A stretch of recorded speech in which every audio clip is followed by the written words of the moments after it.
I just came in with like teeth missing and a huge scar on my face. Like I had a rough night. It's fine. Let him see what he did.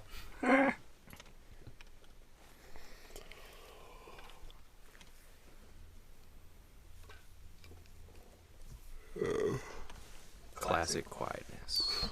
It's morning. What time is it? 10:15. Man. Good. All right, whenever you're ready. Oh, look at the nice plumbus. Oh, yeah. You didn't notice that the first time? No, I didn't. You didn't notice the plumbus the first time? Well, I figured because we had you sitting there, and I was thinking about it last night. I was so focused. Yeah. That's because those questions you were asking me were just fucking hard. Yeah, man. Oh, yeah. Those games are not designed to be like winnable. They're I know. Well, I mean, you tell me that, and that's what's gonna make me want to win. All right.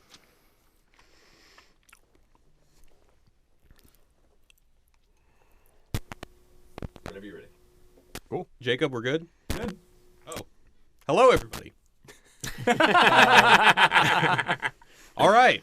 Hey, everyone. Welcome to the Squanch, Wisecrack's Rick and Morty podcast. My name is Jared, and I'm joined here today with the Squanchers. We got Ryan. Level, what's up? And we got Dr. Nihilism himself, Michael Burns. Kirstie Alley. And it's actually a very special episode of the Squanch today. So first, let me introduce my two new guests. We've got Jesse. Hello. And Keith. Hello. So these guys are from an awesome podcast called A New Player Has Joined, which I was recently on, although they haven't released my episode yet, I imagine, because it's just too good, and they're waiting for the world to be ready. It's the new Wu-Tang album, you know what I mean? We're Yeah. waiting. It's too much gold. You can't let it drop at the same So it's time, gonna or else it'll sell drop the podcast to economy. To one person, who's like stealing all the AIDS medicine, and we'll listen to that podcast. I mean, we'll just call it out. Your podcast is only being released to Martin Skrill. Okay. All right, well, in prison. Yeah. So these guys have an awesome video game podcast that you guys should definitely check out. But first, why is this a special episode of The Squanch? If you're watching us on YouTube right now, you might be saying, where are these guys? We are at Starburns Studios, where they did the production and recording of seasons 1 and 2 of Rick and Morty. So if you're watching us, did I say Facebook? I meant YouTube. So if you're watching us on YouTube right now, we are in the room using the microphones that Justin and company used to record seasons 1 and 2 of Rick and Morty. That's fair. Right. So we're in it's like a holy sight. You can almost smell the belching on this Yeah, one. you can almost smell the alcohol. Yeah, exactly. If you're quiet, you can hear burping, right? Yeah. So my first question is Dan Harmon in today?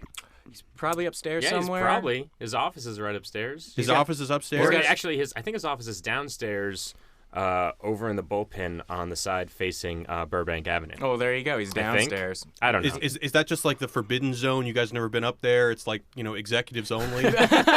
No, I went up there and I was like, this looks like a DMV, and I went right back downstairs. So if anyone in the booth, I mean, we have donuts down here, so if Dan wants a donut, he can come and join the rest of the podcast. So, we are talking about his show, by the way. So this is an interesting episode of The Squanch. We're talking in Dan Harmon's basement about his show. Yeah. And we would love it if he would come down and join us. So if you're listening... Say some really inflammatory stuff so that he angrily comes down to shut us down. If you're listening, if you're on YouTube right now and listening to us broadcast this live, please tweet Dan Harmon and just tell him to go downstairs. Mm-hmm. Tell him to go downstairs. Tell him to go downstairs. But if he's on the first floor, he'll be very confused. I hope he's at his house and he's like, what's going to happen to me if I go into my basement? Right. We're in your basement, Dan Harmon. Right. So we are in Dan Harmon's recording studios. Someone please let Dan Harmon know. Anyway, so today we are breaking down Season 1, Episode 7 of Rick and Morty called Raising Gazorpazorp. So I'm going to go around and, as always, get some first impressions. What was it like revisiting this episode, and what was it like the first time you watched it? We're going to start with Ryan. Well, this is a weird episode because it's one I rarely revisit it, but it's pretty damn funny. First time I saw it, B+. This time, B+. All right. Solid. And Mr. Nihilism. I'm sorry, Dr. Nihilism. He's got a PhD. I'm sorry. I found this episode, it's kind of like wedding food. And that it's enjoyable, but I'm not going to write a journal entry about it or remember it fondly. It was all right. All right, Jesse.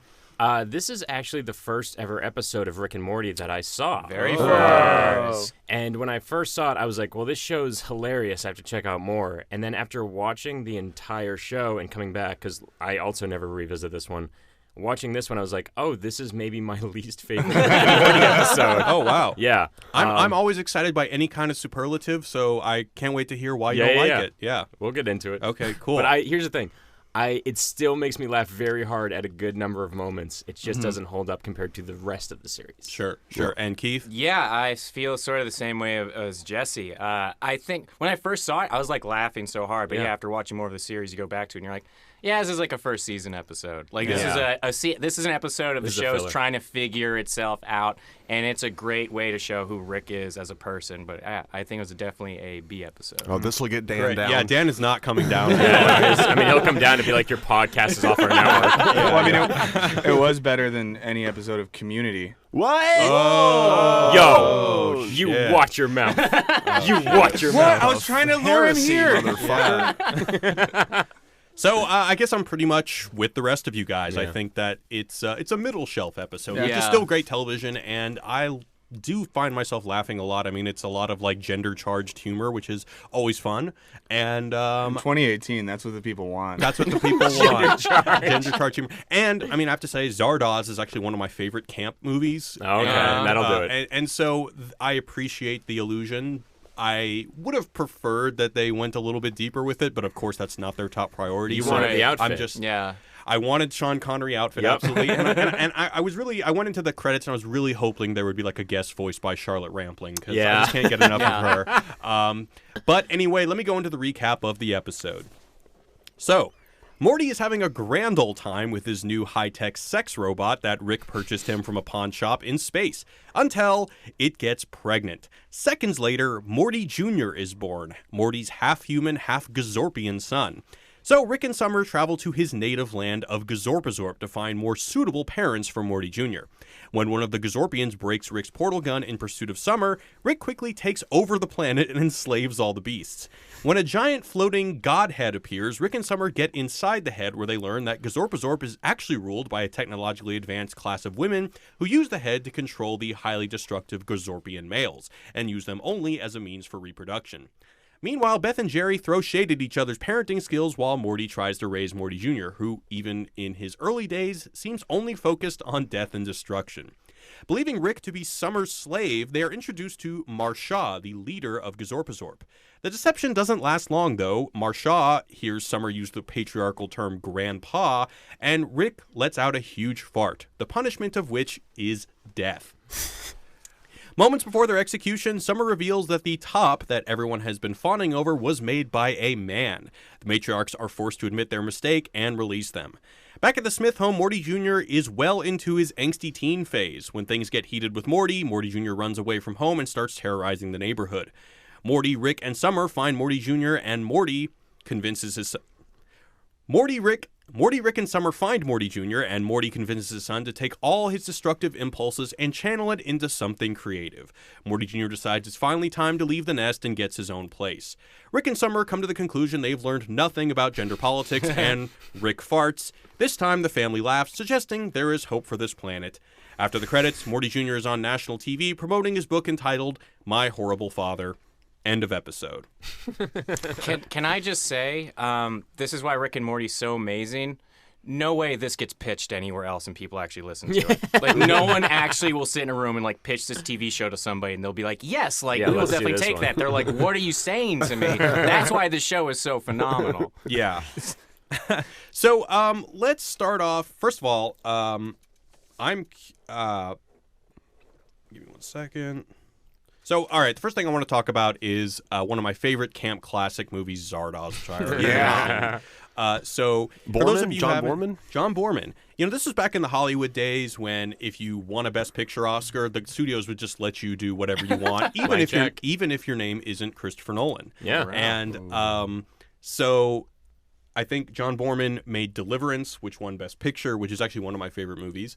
And then they said, all right, John Boorman, here's a blank check, make whatever you want. And he said, I want to make this like bizarre, existential, psychedelic, Yeah. psychedelic, Yep. like story about exploited population and elite overlords. It's like called a Zardoz. mythical dystopian future kind of a movie, right? Right. So the reason I'm bringing this up is that when the head comes to the male Gazorpians and starts feeding them these sex robots, the head is from Zardoz. Yes.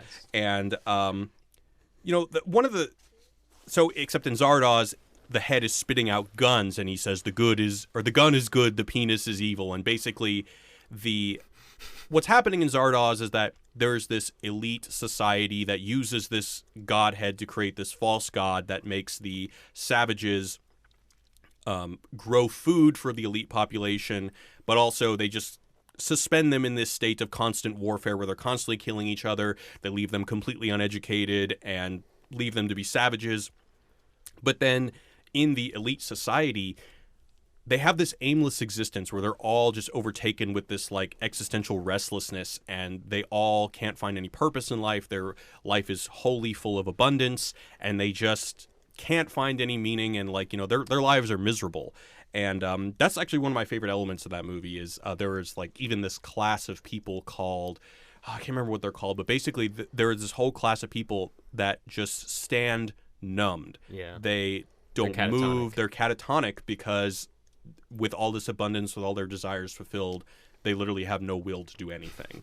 So that's one of the most interesting things in Zardoz. I wish it was like, the Zardoz equivalent is like these females who, lord over the male Gazorpians and, just use them for the reproductive capabilities, which is funny. And you can kind of see how the costumes are sort of like the female costumes are kind of modeled after the Zardoz society, but pretty much just ends there.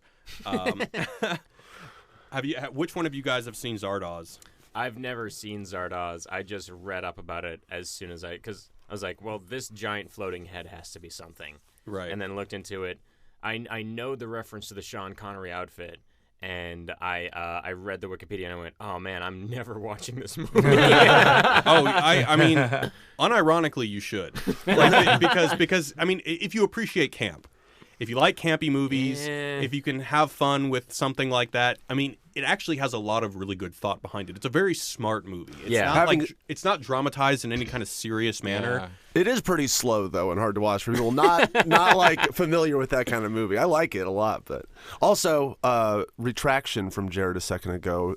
Deliverance did not win Best Picture. Oh, it didn't. I'm sorry. A little movie called The Godfather did that year. Oh. Yeah. Well, fuck me. It just made $1 bazillion and was a huge box office hit. It was. Yeah.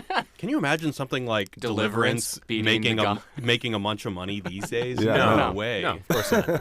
Okay, so I was totally wrong. Did it win other awards?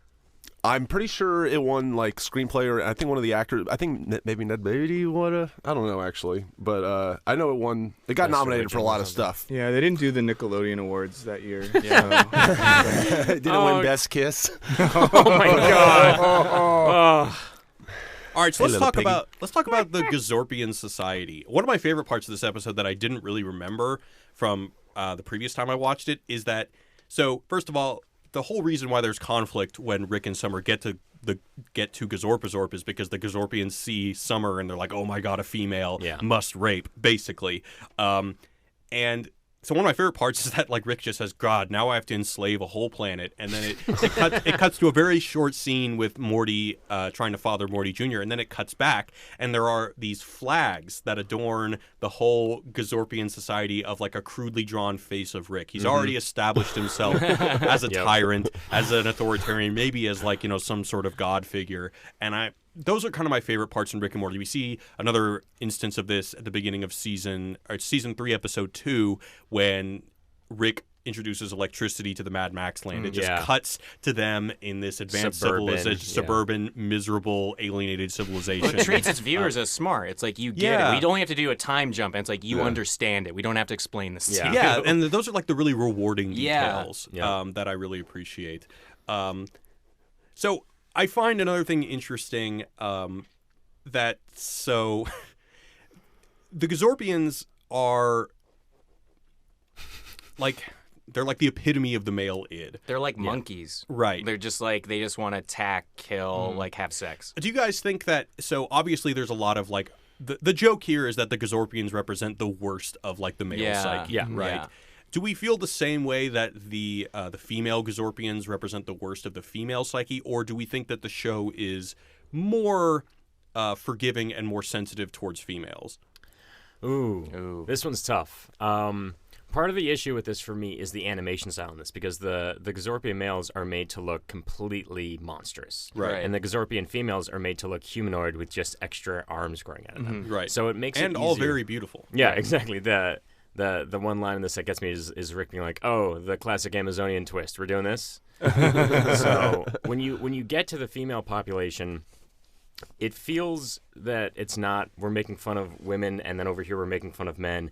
It feels like we're making fun of women and over here we're making fun of aliens. So that's kind of where the disconnect for me happens in watching this episode, is I'm like, we have the representation of male id, and it's so far removed from actual men that it doesn't feel like you're punching at men.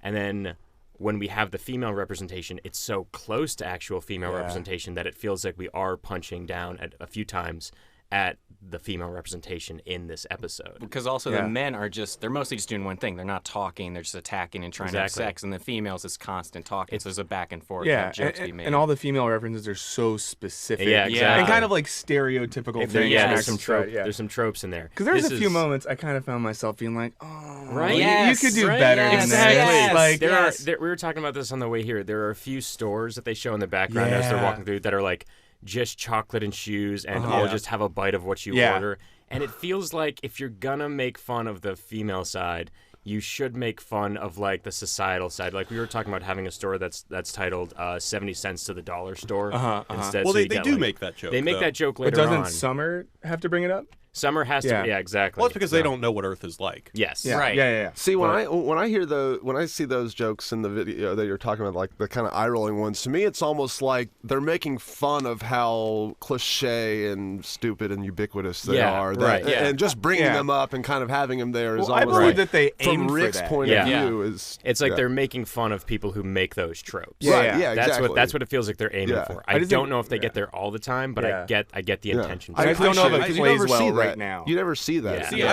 okay, so to Mike's point of it not playing well right now, I mean, I sort of agree. Yeah. I guess what I would say is I actually think that the episode, I mean, it's not the most balanced thing in the world, but I would actually argue that they characterize. So one example is like, so for example, when Rick and Summer get to the planet at first, in order to get the Gazorpians to not molest Summer, they have to kill them. Well, not only that, but he tells Summer, put on a fucking burqa. I know, yeah. So I mean that is a bit charged, and it like kind of harkens back to like some countries in the Middle East in which like there is this prevailing logic that a woman has to conceal her body or else a man cannot control himself. Yeah, that men are so irresponsible with their sexuality that it's just like they're a danger to women everywhere. Right, and so when you said that they should have pointed the female humor to be more of a societal thing, I guess I kind of disagree, because I think that, there's this hot term in college campuses and philosophy that I try as hard as I can to avoid, and it's essentialisms. Okay. And I think that in both cases the comedy is drawn from what people call like essentialist characteristics. So what's essentialisms? So essentialism is the idea that like, oh, I'm a man, therefore I'm violent at heart, that there's like something essential to my nature, to my biological nature, that makes me violent. And that's what this episode is making fun of. It's saying that like we're making fun. I'm not even saying we're trivializing the notion necessarily, but we're just, using as a source of comedy the essentialist notion that men are all like rapists at heart and they're all violent at heart. But at the same time, they're making fun of women because women are, like catty at heart, and they, turn on each other, and like they like things like hugs and, oh, well, I'm here if you want to talk kind of stuff. And they focus on trivial things like bangs. And so I don't know. I kind of find that refreshing that, like, they make fun of, instead of, I mean, there are, like, especially from Summer's character, she kind of brings more of the social elements to the fore when she talks about, things happening on Earth. And then there's the line of, like, you can go back to Earth where women are equal but not really. Yeah, we're your strange planet. But when it comes to Gazorpazorp, I think one of the reasons why Gazorpazorp is so funny is because it's making fun of like the worst quote unquote essentialisms of men and the worst ones of women. Yeah, right? I don't disagree with that. I just think for me personally, it is the actual physical representations they show that skew it it in one direction. Where I'm like, it would be because in Zardoz they're just people. They're just like men. And they're dressed stupid. And I feel like if they had gone for that, it would have made it easier, but it would have made the B plot harder to make Morty Jr. seem as violent and threatening and alien as he is. Yeah. So there's this weird middle ground where it's like, if you had just drawn them to look more humanoid, I think this would have felt closer to accurate to making fun of both of those essentialisms. Right. So I want to bring up one of the quotes that Rick says before they realize what's really happening on Gazorpazorp. So Summer asks, why is this such a sausage planet, and how did such backwards idiots invent robots? And then Rick's answer is, obviously at some point the Gazorpians became so evolved that they replaced Excuse me. Let me take that again. He says, obviously at some point the Gazorpians became so evolved that they replaced females with birthing machines. The resultant lack of distraction and hand pecking allowed them to focus entirely on war. So they bombed themselves back to the Stone Age. Now they just fight with each other over fake pussy and sticks and rocks all day long. And then Summer says, you think it's efficient to get rid of women? And Rick says, you ever see a line for the men's room? No, of course, this is another like classic essentialist joke. I mean, that's the thing about it is like what Rick just said before he made that women's joke. He just said a bunch of smart, really funny things, and then he made like basically a sexist joke towards to top it off. Top it off. So it's like he punched down at that one moment just on her when he could have punched up. But it's Rick, though. You know, I know it's the same Rick. as Cartman making it. Oh, absolutely. But hold on, why is that punching down to say that there are longer lines for the bathroom for women? Like, I mean. Why is that punching down? It's just kind of like an overused trope. Yeah. It's one of those things we have a tendency in society to make fun of women for things that we've imposed upon them. So it's like, oh, women are always like doing their makeup in the bathroom. It's like, well, yeah, because they're told if they're not pretty, nobody's going to love them and they're going to right, but like societal factors don't make them pee. You know, right, right, but it's not the act of peeing that like is the line thing. I don't, it's one of those tropes that it's just been used to marginalize an entire gender, and it's like it's one thing for them to poke fun at Rick for being wrong about it, but this episode doesn't fully get there. Instead, it leans on what the show does a lot, which is the idea that like Rick will never learn because Rick understands so much, which is fun. But at a certain point, if you're going to punch down at an entire gender, you need to have him, and I hate saying this, but like learn something or at least admit something that he knows. Yeah. So you would say that the portrayal of the Gazorpians is punching up? I would say that it's hard to punch down at a gender that's been on top for thousands and thousands of years. Like, I don't think anyone's worried about the representations of... Yeah. Actually, no, there's someone on the internet who is worried. There's always somebody who's worried about something. What about me? But I think... I think that a lot of these, the characterizations of men here are fun. I mean, I love that at the beginning, Morty has this insatiable lust for a sex doll. I thought that was so boning funny. all day. So funny. That's the the best breakfast part. scene is incredible. It gives rise to one of my favorite subtle jokes the series actually ever does, where when Rick runs upstairs and Summer's like, we're not going to stop this. And Beth's like, all right, well, now if we hear the springs, we stop it. And then when they're jumping around, they run, they're like, this has to stop. It's like, just the implication of that is phenomenal writing. Just tag teaming the robot. Yeah. Well, there's a line right after, I think it's right after the line you said, Oh, sure. that I thought, well, maybe you were about to get there, so I'm stepping on your lovely toes. No. They are very lovely, by You don't know what my toes look like. I have a foot thing, and Jared's the final frontier. There's a line where Rick says something like, the lower tiers of this society is being manipulated through sex and advanced technology by a hidden ruling class. Sound familiar? And I thought that was really smart because like it came right after some of the like punching down gender stuff. Yeah. And I was like, there's like the Rick and Morty shit I like. So you're saying sound? Your point you're trying to make is sound familiar is referencing Earth. Yes. Yeah. See, the funny thing is, I thought it was just talking about Zardoz. Oh. Because I mean they enter the head, which Right. is like you know, and he talks about like manipulating people through sex and and which is exactly what happens in Zardoz. I mean, I think that your reading is accurate, Interesting. but that just never crossed my mind You wanted it because to be the movie, or you saw it as being a reference to the actual film. I mean, because this is what happens in the movie, Yeah, and they're they- inside the head. and because Rick and Morty is notorious for crossing the fourth wall. In fact, they do it to end this episode. So Yeah, they that's do it a bunch of definitely- times in this episode. definitely a yeah. No, possibility. but I think that's interesting. Going back to the punching down thing, that like in the South Park reference I made, like, what do you guys think about?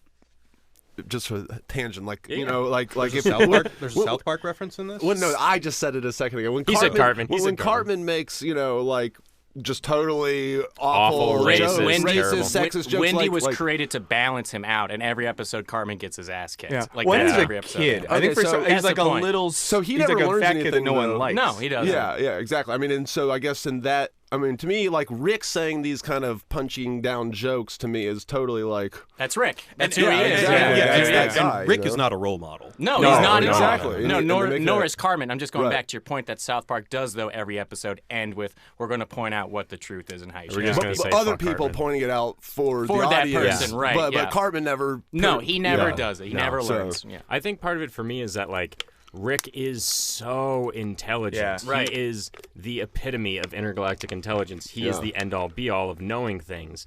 And so to have him end with like, I'm just gonna fart literally and figuratively all over like half of the population, it's like it feels. I get why they do it. I get that it establishes his character more. I get that it helps in the breaking the fourth wall nature of what the show does. But it also feels just like there were so many instances in this episode where they talked about gender in a very funny and intelligent way. So I know they're capable of a little bit more than this. It's that why the reason all of us subconsciously are like, it's not one of their better episodes. Yeah. I feel like, you know what I mean? Like, we have felt 100% of certain episodes were like, this is just smart and Yeah. funny and everything's hitting right now. And Because this- it's new. yeah. I remember when I saw the Memory Parasites episode, and Sleepy Gary has that moment Yeah. with Jerry where there are no more parasites that are entered into a thought. They just have like a romantic moment. And I was like, I've never seen that. Yeah. But in this episode, there are a lot of moments of I've never seen that, but there are also a handful of moments of I've seen this so many times. Yeah. That even if you're doing a trope of the trope, all I see is the trope. Well, like the entirety of '90s comedy was a lot of that, like exactly. schlubby dudes Yeah. talking about how women like chocolate and make fun Exactly. of bangs and stuff. And so it didn't. It felt like they were going to make fun of that trope, but instead they just ended up falling into that trope. Gotcha. So there's one point that I thought was pretty subtle that I think is a very strong point. Basically, so right after Rick says this line where they go on to the head and he says that it's like a ruling class manipulated by sex sound familiar. And then the two hooded figures step further, and he Yeah. very explicitly says, Bro. "Hey man, I like what the work you're doing here, bro, yeah. brother." He just like he equates domination with men. Yeah. That was a So slick move. in that sense, I do think that they are subverting the trope a little bit. Yeah, Right. oh no, they definitely. I That's don't the thing. wanna- They just don't go complete circle. Yeah. It's like right before they get to complete circle, they don't get there, and it's They like lean into a joke that's been done a few times right before they get full circle, and that's why it's frustrating. Is because I'm like, I know that the intention behind this is good and that it's funny, smart writing because it's so- Rick and Morty. Yeah. I just want So them let me to get ask all you the way there. something. Like when there are these jokes that punch down, I'm just curious about like kind of the way that your brain functions when you think about these jokes. Let's say that, for example, the bangs joke. Yeah. Maybe is that not one that you find to be overusing the trope? Or No, is that joke actually that's one of the funnier lines in this one to me, when it's like, you have been sentenced to having bad bangs, and then somebody behind her goes, it's always the ones with three names that have bad bangs. That was funny. That's a very like I've never Okay, heard so that you joke like before, at like least. that one. What's one of the ones that you thought was overly? I thought the store names were kind of Okay, like the store names.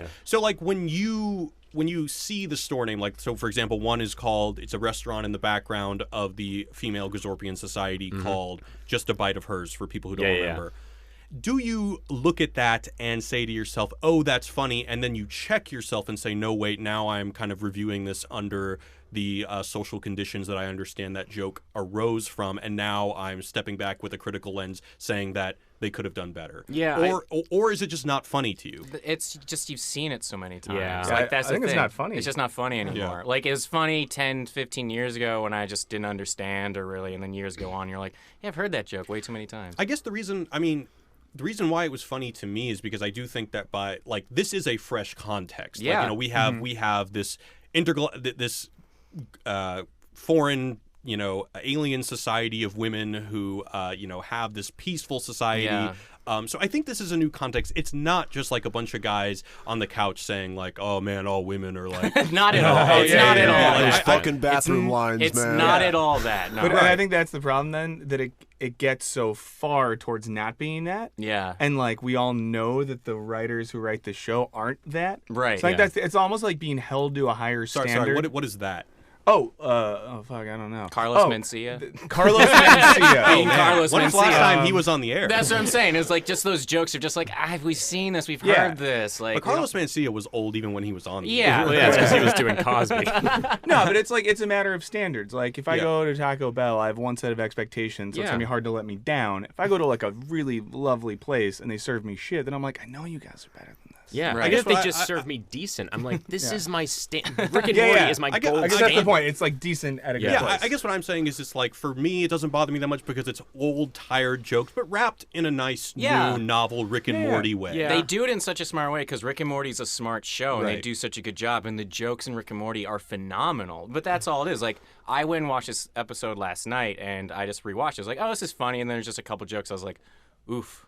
Like, that just hasn't aged well in the past. Like, Yeah. You said something to me that I thought was really point, which is just like, this show is great, and if you ever wanted your girlfriend to like it as much as you do, this isn't the episode you'd show her first. Yeah, don't show her this episode first because she'd be like, there's a couple jokes in there that weren't really, that didn't stick with I me. want to test this. It's just a shame that we don't have any women here. To answer your question though, Jared, I do because me personally it doesn't bother me, but I do think that like one of those jokes. It's kind of like a natural reaction. You're just kind of like you hear it and you're like, ooh, like it doesn't. Yeah. You're like, wait, why did that feel weird for me? Because it's old And then- comedy. Yeah. Well, right, but it's kind of like, you know, the first example you said like do you hear it and laugh and then you take a step back? I don't think anyone really does that. It's more just No. like you feel and like, wait, why did that feel weird? And then you kind of psychoanalyze it. Yeah.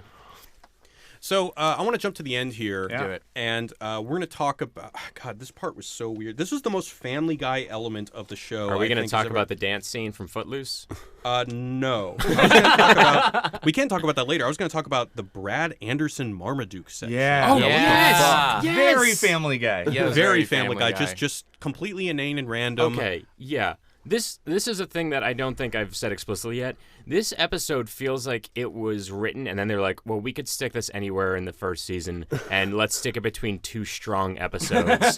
Because there's a bunch of... This is a filler episode. It is. It doesn't affect the plot of anything. Prime example, Summer gets a spacecraft, and we never see that spacecraft ever again. A pretty pink one. A pretty pink spacecraft, and we never see it again. And so it just feels like the writers wrote this as a one-off, and they were like, okay, it wasn't bad. I still like this episode, but it wasn't our best. So let's just kind of shelf this, and because it's filled with these Marmaduke moments where you're like, where did this come from? Right.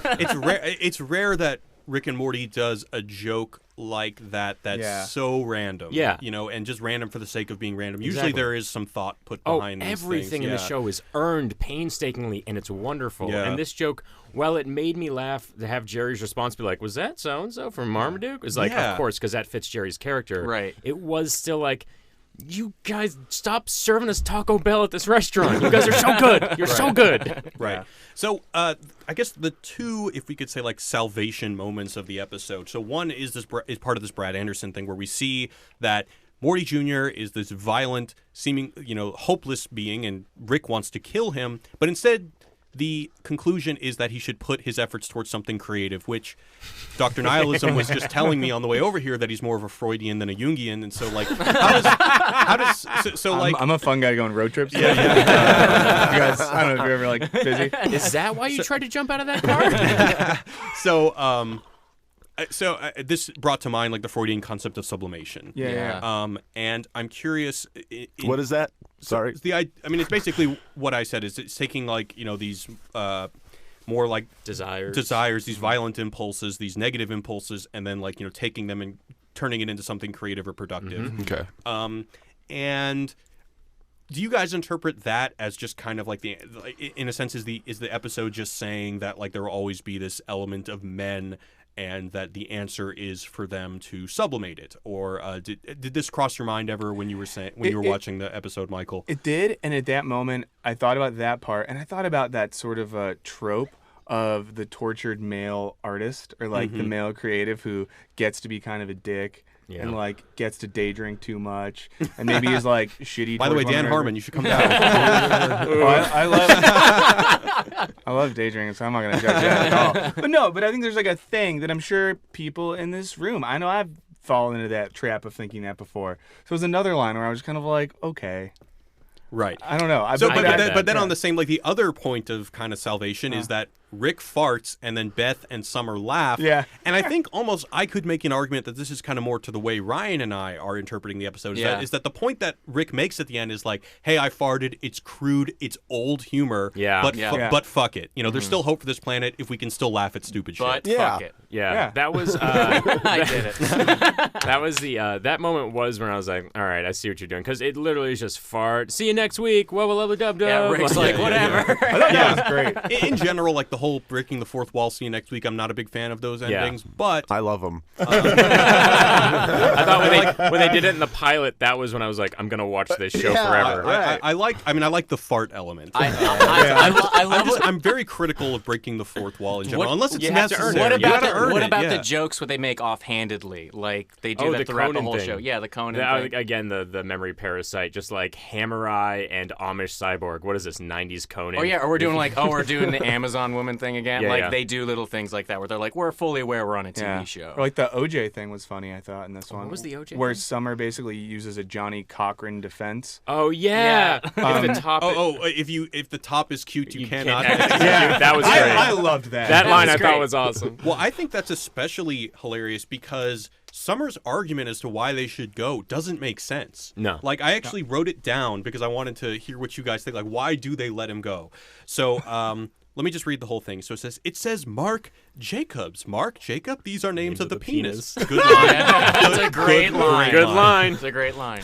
And then Summer says, yes, an Earth man made this top. Maybe on your planet, separation of genders is the right thing to do, but on Earth, a certain percentage of males are born gay, which is why my clothes are better than all of yours. And then Marsha, which, by the way, the name Marsha is so good because her name is just Marsha. Yeah, exactly. Like, they made it alien-esque. Marsha. Yeah. Can we point out that gay men just save straight men in this show? Like a gay man secretly saves straight men. So she says, it's true, and sometimes the truth hurts, but it must be accepted. Like if I told you that you're using the wrong color foundation for your skin, and then it ends at your neck, making you look like a party clown. Yep. And then Summer says, okay, ouch, noted. See, but the fact remains, no, it's funny, but he says, okay, ouch, noted, but the fact remains, if you impose Gazorpazorp's laws on Earth, you're no better than the men whose farts shall remain unspoken, and if you think my top is cute, you cannot execute. Listen, you cannot impose laws on Earth, then you're no better than that. What does that mean? Like, is she just saying, like, hey, we're Earth? I mean, first of all, I think I'm being, like, overly critical here, but if the word was just changed to laws on Earthlings, then it would make sense. but they're not actually trying to impose Gazorpazorp law on Syntax, Earth. Diction, very important. There's no indication that they wanted really to colonize good Earth. legal counsel if that was a real place. If I actually wanted to make money, maybe I'll go to law school. The amount of times that's been said in this podcast booth. And the amount you should every time you go to it, be like, I don't want to be too critical here. Your Honor, I don't want to be too critical. This would have been a great moment if every single person on this planet came back with, all right, well, here's a list of logical fallacies that I picked up from listening to your closing argument, and no, we're going to kill you both. But I guess the most Cochrane-esque thing about this is the fact that it doesn't make sense. It doesn't make sense. Yeah.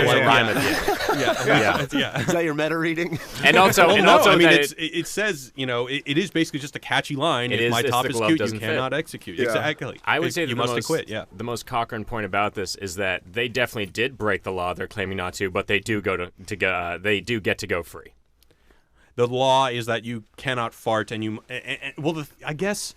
In looking at the OJ case, it's like, did OJ fart, quote unquote? Oh, OJ definitely farted. But Cochrane got OJ. Right, we all knew he farted. We all knew he did it. We all know he farted at least twice. And then Rick wrote his book, If I Farted. Yeah, here's how I would do it. Hypothetically. People watch And this. then later in the series, Rick gets arrested again. So, guys, it makes sense. The analogy follows through. Whoa, is that what this whole show is about? It's one big O.J. It's Simpson. all about OJ. That's the whole show. And then Morty's just Kato. Just Yeah, the dummy in the that's back. why David Schwimmer keeps showing up and going, the juice! There's one part that I didn't notice before that I want to point out I thought was particularly clever. So right when Summer is trying to convince Rick that, hey, you should let me come on this adventure, she says, Rick says, I don't do adventures with chicks, Summer. And Summer says, oh, right, because there's something about having a wiener that makes me better at walking through a hole. So obviously there's the suggestive nature of that joke. Yep. She then gets pulled through the portal, Yep. which is extra physical comedy. Then Rick follows her in, kills the beasts, and then we see like Summer emerge from one of the holes in the beast that Rick had just shot through. Right. I thought that was just like There was a lot of just a lot of really super smart stuff mixed in with that. Absolutely. There's a small moment in this episode that is, I think, one of the ways that the show excels in general, which is to really capture the world, because they world build every episode from scratch. Mm-hmm. And when he's trying to rebuild his portal gun with one hand because he's holding the gun to threaten the Gazorpians, and the one comes in and throws down, parts from these sex dolls, and then kind of walks in. Before he does that, Rick says, "Thanks, dummy." And then he kind of turns to Summer like, maybe I can get away with it now. And then he points the gun. I said, thanks, dummy. Oh, yeah. Even with him as a tyrant ruling over these people and he already has flags, their id is still so strong. They're just like, maybe now?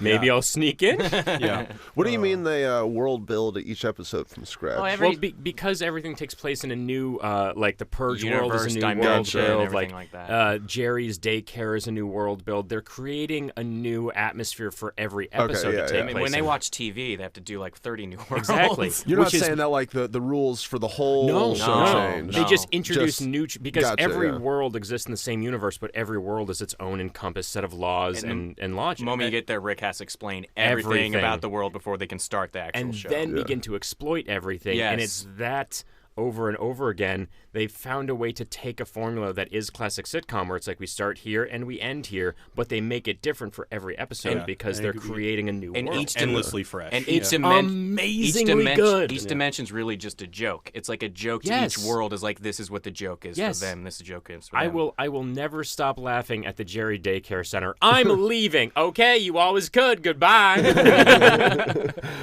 I want to bring up one scene that I thought was particularly just tragic. Just like in the Rick and Morty's a very pessimistic show, and I felt like this is one that was particularly horrifying. So it's a scene where Beth and Jerry are trying to guide Morty in fatherhood. Yep. So there's three beats to this that all point to everything is fucked. They're so good. So first the baby starts crying, so Jerry becomes nurturing, and so when he's nurturing, he's basically saying, this is what Beth didn't do, and now exactly. to Summer, and because of that, Summer's going to become a stripper. And so we see in that the resentment. We see the resentment, but not only that, we see the flaws in their parenting. So in doing that, Jerry is too nurturing, and then Beth says, fuck it, give it to me. And then she just looks blankly at the baby and says, I am not rewarding this behavior. So she's too cold. Right. And then Morty takes the baby away and says, no, fuck this. I'm going to raise this baby. And then he turns on the TV. Yeah. As if to say the television's gonna be raising this child. And then I think both Beth and Jerry say, this kid has no hope. Yeah. And at least that's something we can agree on. And that scene just spoke to me because it's like, the child... All children, it's like all children are fucked. People are too broken. Yeah. And if you leave the media to raise your kid, will be fucked anyway. The It's joke- like classic Rick and Morty. Well, then when he bullshit. says, like, the the kids kids raising kids. yeah. He's like, that's all you are, just kids raising kids. That's That's- all we all That are. was a punch in the gut. I was just like, so God good. damn. Sometimes Morty is the greatest voice of human reason. I mean, I know that Especially Rick in is, season 3. Yeah, he really his humanity comes out, and he's learned enough to be like, I understand that you are all full of shit. That's what Morty learns, at least over the first, I hope, first fifth of this series run. I'm hoping for 15 seasons, where it's just he's learning that he was stupid, but not nearly as stupid as he thought. He's a lot more informed, and he sees a lot more than people give him credit for. And part of that is because everybody else is so full of shit, and nobody knows what they're doing. Yeah. All right. So I think we're going to move into the mailbag. Ooh, I think I- mailbag. Perfect for this episode. I assume a lot of these questions are for me and Keith. Yeah. All right. So this is an email from, I hope I'm pronouncing this right, Varun? Fuck me. Hey, Squanch. Was that the last name? Varun, fuck me. Yeah. Hey, Squanch, love the podcast so far. It has taught me a lot of philosophical nuances that I've missed in Rick and Morty, and I've been eating this shit up like crazy. In this recent episode concerning Rick and Morty essentially destroying the world, I was surprised y'all didn't bring up the fact that Rick brought up he abandoned his daughter in the other universe. He seemed to show like 20 seconds of the thinking about it that he's so often against, and he very visibly represses his guilt for the situation after venting to Jaguar. Oh, okay, so this is season 3. What do y'all think about this? Also, I've always had some confusion about the C-137 aspect of the show since this episode. Were the dead Rick and Morty C-137, or is that the Rick and Morty we're following that just happened to slip in their place? P.S. I hate Rick as a character. He's a dick. LOL. Wait, like really? How do you watch the show? So He is a dick.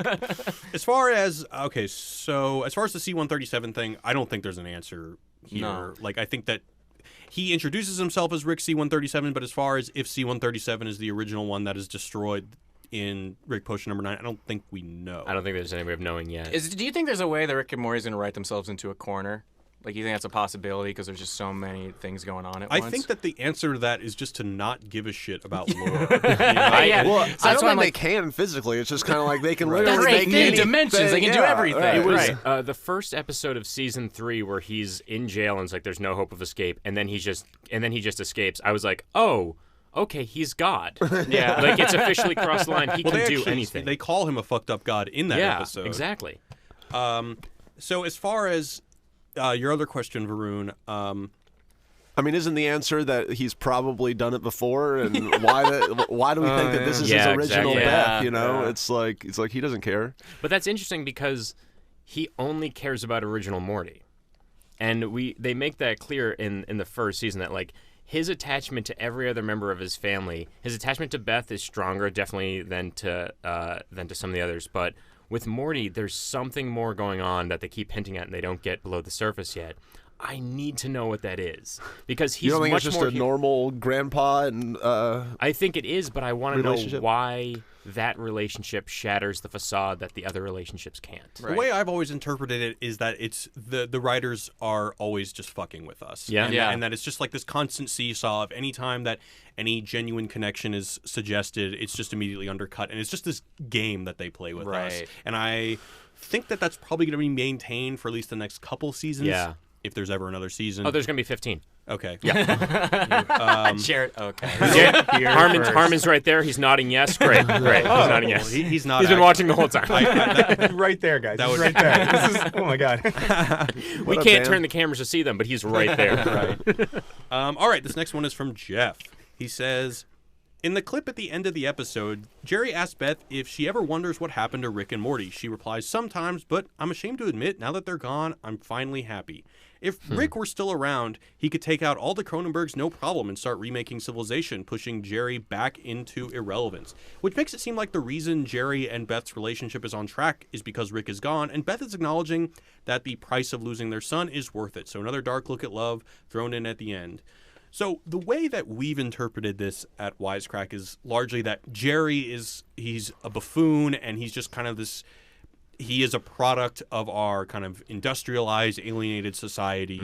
And now when you take all of the trappings of society away, he succeeds. So we see that, like kind of two sides of that. So one in the Cronenberg world, even when we revisit Cronenberg world in season 3, episode 1, we see that he's a grizzled badass. Yeah. You know, once you take away all the comforts and the luxuries of society, he gets his shit together and he becomes a man. He's capable as hell. He's capable as hell. So I think that more than Rick and Morty leaving, I think that it's just that Jerry has been forced to become the alpha male that I guess supposedly was always hidden inside of him. Now, the other side of that is that we see at the beginning of season 3, episode 1, is that when the Galactic Federation is taken over, there's like the radically alienated version of Jerry who seems to succeed based on the fact that he is completely useless. Yeah. So I would say it's probably, I mean, my interpretation is it's more that necessarily than Rick and Morty being gone. What do you guys think? there's definitely a toxic relationship aspect to Rick all over this show. That's like an undeniable through line. It is interesting to me to think that the only person that can fix all the problems in this world is Rick, and then the only person who causes all the problems in this world is Rick. It feels possible that they're toying with that juxtaposition and that two-sided coin. I don't know. I've never thought about it as Rick is the root cause of the evil in this relationship, but I think there might be merit to that. I think we see this explored a little bit in the Whirly Conspiracy in season 3 when Jerry confronts Rick about how you're ruining my marriage, you're the reason I'm kicked out of the house, and then during the roller coaster scene, Rick actually says, "Hey, you know what? I certainly haven't done any favors for your marriage." So. Yeah, I mean, I guess without Rick sitting there belittling him, it probably helps. It probably would have worked. Would it have been happy? Who knows? There's also an interesting element to that of Beth, especially in season 3, is kind of caught between this choice of do I choose my father or do I choose my husband? Yes. And in a way, without Rick there, a combination of Rick not being there and the kind of post-apocalyptic world, Jerry's almost able to inhabit the Rick father space. figure Rick space. Yeah, I like that, the Rick space. When they come back to the Cronenberg world in season 3, the scene that you're talking about, I did think it was a little weird that I get him being a badass now that he has to step up to the plate, but he kind of reverts back to like a caveman. He's like, this stinks of Rick. It's like I don't feel like you would regress as a person, he feels threatened. It's not that he regresses as a person because he's in the Cronenberg world. It's that he finally has what he's been searching for this whole time, and now one of the pillars of his personality is being threatened by the resurgence of the character who took it away in the past, and so that causes him. This is my reading. To talk like a caveman? Oh yeah, no, you're totally right on that. You're totally right on that. Right. Yeah, I got nothing on that one. Yeah, no, you're totally fucking right on that. But, I mean, it's funny though. I mean, don't get me wrong. All right, we got another installation of Rick and Morty porn names. Yay! I don't know what this is, and yet I think I know what this is. You're gonna get it. So these are from Daniel. Let's see what you got, Daniel. We got Rick in Morty. Oh. Hey, I like it. That was my first one, so now I can judge after these. All right. Next one, Mr. Seek Dicks. Not bad. Sorry. This is it shouldn't have been Mr. Me Seeks Dick. Yes. I think Yes. I at least appreciate him trying to get roughly the same amount of syllables. Yeah, exactly. All right, so this one's actually one we've had before, but I'll say it again. We're getting repeating already. We're getting repeating ones. It's awesome. 2 Ricks, 1 cup. Already been there. And you can just Funny do the two first and one. nine. I like this one because this one is also a South Park reference, which is a show that's also dear to my heart. This is Backdoor Squanch 9. That's pretty funny. That's a good one. That's pretty funny. All right, so this one is a play on Debbie Does Dallas called Unity Uses Uranus.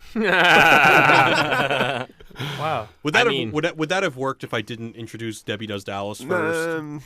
Yeah, I would have, I think. It would have taken me at least a few seconds, but I think it's way funnier with the introduction. Yeah, I think it's kind of one of those jokes that needs an explanation. All right, so we're going to go into the last question of the mailbag.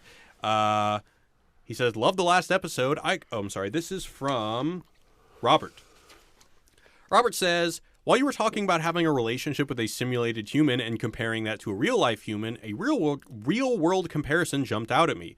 Playing campaign mode versus playing multiplayer on a video game. We got the video game experts here. Here we go. No matter how fucking impossible a boss may seem in campaign mode, eventually you'll learn his algorithmic behavior and crush him. Bizarrely, you'll still remember how to do this a decade later. Sniping those little mid-pubescent asshats repeatedly is so much more satisfying than cracking the code on a pre-programmed baddie. You can play multiplayer for literally hundreds of hours, but how many times can you really play through the campaign? This may be a less apt comparison as AI gets more advanced and the uncanny valley narrows, but extrapolating from what we know now, I think most humans would ultimately be unfulfilled by an algorithmic relationship. Last point, not everyone will be seeking fulfillment from simulations.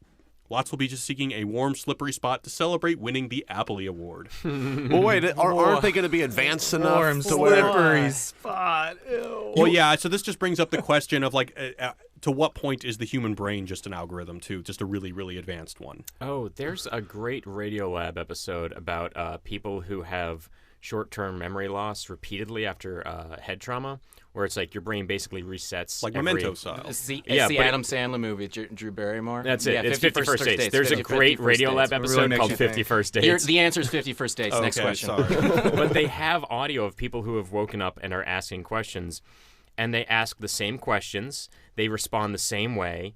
It's just computer input and output, the same inflection in their voice, the same word choice over and over again. Where am I? Wait, but how did I get here? Where am I? Wait, but how did I get here? Just constantly. And it just makes them sound so much like computers that it's terrifying. And it made me question whether we all just are a bunch of ones and zeros. So I guess I would no say... one would have ever thought that I could have done that, you know? Who would have God. planned that? Right, but there's... Hit him in the head, see if he does it again. But there's a reason why you did it. Well, yeah. Fuck. Yeah. God damn it.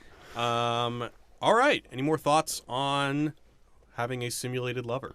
I think that is. I think that like the example of the campaign mode and stuff. I get that, but that's a video game that you're playing now. In 10 years, 15 years, these algorithms are going to be so complex that it will feel like, you know. It won't. I don't think you'll be able to tell. The algorithm will even be able to you simulate won't be able to tell the algorithm. humans' flaws and all Yeah, that. exactly. I feel like a campaign is you in a relationship, and multiplayer is you dating. Because like campaign That's is just good. like you're comfortable, you know what to do, you know how to play, and then once you get into multiplayer, you're like, everybody's different. I don't know. Am I good? Is that like what? It's the whole thing of it. It's not about am I a good player? Are we good Are players we good players together? together? Was that a bad day? Is it gonna keep being bad? Eventually, we'll get good. Do they have like a Tinder for like co-op and stuff like that? Oh my God, like- make that, Yeah, guys! seriously, Watch guys, it. Oh, We're guys. doing that. You know, I'm looking for like a co-op partner in Salt and Sanctuary. You know, like, swipe at me, you know? Yeah, I totally get what that means. You'd only have your avatar on there, Yeah. right? Because who cares what people really look like? Right. That's right. Yeah, or your stats. Yeah, that's Stats right. would be way yeah. more important. No Yeah. pictures, just a bunch of stats and completion times for other video games. There are Right. there are And points trophies. when I play online with somebody and there's no talking or anything, and then you kind of realize you've been playing with a stranger for 3 hours and they disappear. You're kind of like, oh damn, I should have gotten that person's like information. Like there was a moment you're like, most times you play online games with randos, you're like, this is terrible, I hate this experience. But every once in a while you'll find somebody that you're like, huh, did my significant other just bail? Like, am I never gonna see this person again? That's why whenever I'm playing co-op with strangers and my microphone's hooked up, right before they sign off, I go, I love you. And I just leave. Jared, I believe video game Tinder co-op is $1 billion idea. Dude, I $1 think billion you go just on. cracked the code. You should definitely real. do that. Man, well, I guess the editor is going to have to edit this out. So it feels bad. All right, I want to thank Jesse and Keith for joining us on the Squanch Day. Oh, and dude, thank you so much for thank you having for us. having us in Dan Harmon's basement. Thank you. First of all, our pleasure, and thanks for doing the show. You guys are so fucking You guys are smart so and great. wonderful. I This love is being so here. awesome. Thank you so much. No, you guys too. So, guys, definitely check out Jesse and Keith's podcast. A new player has joined. Not only because I'm going to be on an episode soon, but because these guys are super insightful. And, like, to be honest, when I came into this room, I was like, man, these guys are too good looking to like games. And they proved me wrong. I had that thought because I don't know a lot about video games. And when I was expecting the people, guy- and I saw them walk in, he's like, "Yeah, I gotta go do some boxing after Yeah, this." this I guy was like, "What the Jesse's a fuck?" boxing trainer, but then he boxes in the morning and then plays Persona 5 at night. I play way more Persona 5 than I bought. It's a definitely unique cast of characters. Definitely check out their podcast. We try to talk about Kingdom Hearts, but I ended up hijacking the conversation talking about Final Fantasy. No, dude, it was fucking great. It was Thank you so much fantastic. for coming Thank you on. so much. All right, cool guys. All right, well, that does it for today. Be sure to let me give out some shout outs. First of all, give us a review on iTunes. Feels very good to do so. I've done it before. Secondly, check out our movie podcast, Show Me the Meaning. This week we are doing the David Fincher film Zodiac. I almost said Zardoz.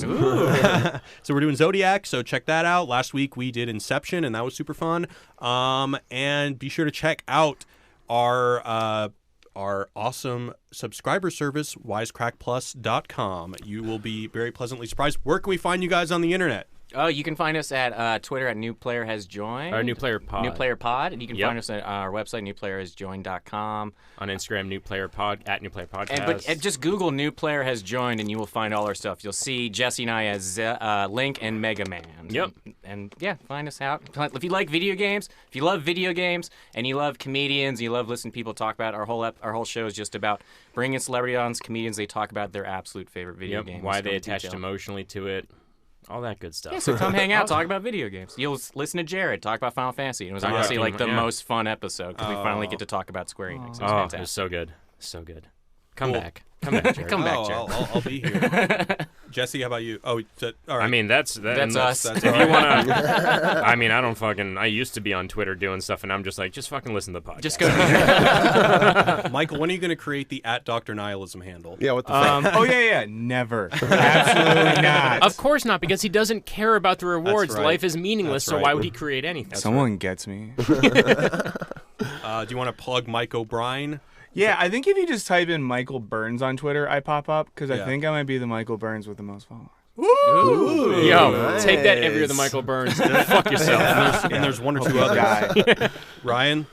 Follow Ryan Shorts on Facebook or YouTube. I make short, weird comedy video in my garage every week. Or Ryan's Game Show. It's my game show.